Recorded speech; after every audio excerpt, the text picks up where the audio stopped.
Welcome to the Gridiron Weekly and our 2021 draft preview. It's week 3 of cornerbacks. Ohio State, DBU. Over the last few years, you've seen Gary and Conley, Eli Apple, Marshawn Lattimore, Denzel Ward, Jeffrey Okudah this year. The next in line is Shaun Wade, 6'1", 195 pounds. He's tough, aggressive, but a big question to ask because he's a nickel corner.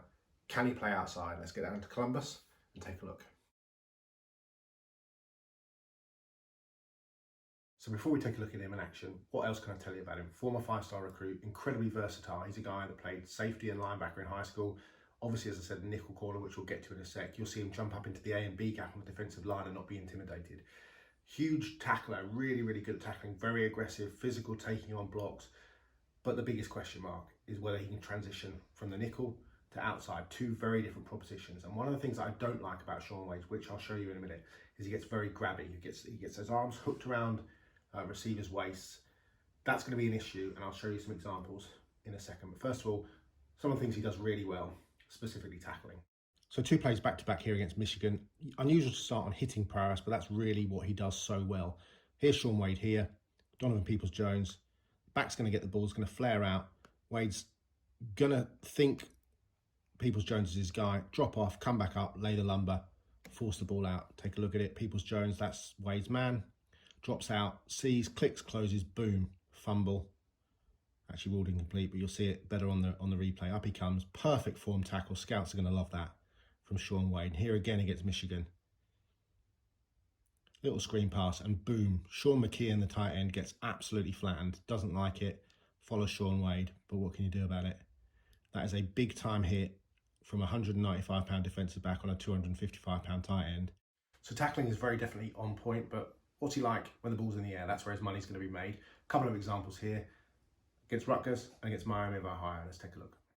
So first up, against Rutgers, here's Wade in coverage, press coverage. Going to go down the field. You see it better on the replay, but essentially it's a really good interception. Quarterback drops back, and there's Wade. Glove-like coverage, ball skills, knock it up in the air and catch it himself. Incredibly athletic play. Here you are again, in tight coverage there, very tight. Turns around at the right time, knocks the ball up in the air, picks it off. Doesn't get a lot better than that. Miami of Ohio here. Wade, top of the screen now on the outside. It's a slow developing play, but essentially what will happen is there'll be some action here and then it'll curl across on a little slant across the middle here. And Wade will be in perfect coverage and knock the ball away. You'll see it better on the replay. Press play on tape. Aggressive there at the top of the route. And great to cut back inside and knock the ball away. Again, he's grabby, and, you know, officials won't like that, but great closing speed there. So now I'm going to show you a couple of things that Shaun Wade doesn't do quite as well. Sticky hips sometimes that lack of fluidity during transition, especially when receivers come straight onto him, and then the grabbing. So first of all, I'm going to show you a little bit about what happens in a play against Indiana where he gets caught up, play gets in behind him, and he really struggles to get back into it. He gets holdy, keeps his hips square, doesn't move his feet. Here against Indiana, 3rd and 15, off-man coverage. Ignore the arrow, that's for Jeff Okudah. This is Shaun Wade here in coverage. And what I want you to show you now is he gives up what should be a touchdown here. Better throw and it's a touchdown. But he stops his feet and he just displays really sticky hips. Can't move his hips, then gets grabby as the receiver gets in behind him, and a better throw, it should be a touchdown. So what's really about this area here, just as the receiver moves, and Wade really is in trouble and he's paddling to get back into the play. So snap there, look, stops his feet, can't turn. Now he's a yard and a half behind, he gets grabby, does well to get back in the play and knock it away. But really, that's a bad play, and a better throw is a touchdown. So Fiesta Bowl, National Championship semi-final against Clemson. And again, something he does do quite a lot on tape. Shows up a lot. You watch Michigan State, it shows up a lot. And here against Clemson, before he got ejected for that targeting hit on Trevor Lawrence, he gets very grabby on Amari Rodgers. Wade here, Fiesta Bowl against Clemson. Trevor Lawrence obviously at quarterback, Travis Etienne in the backfield.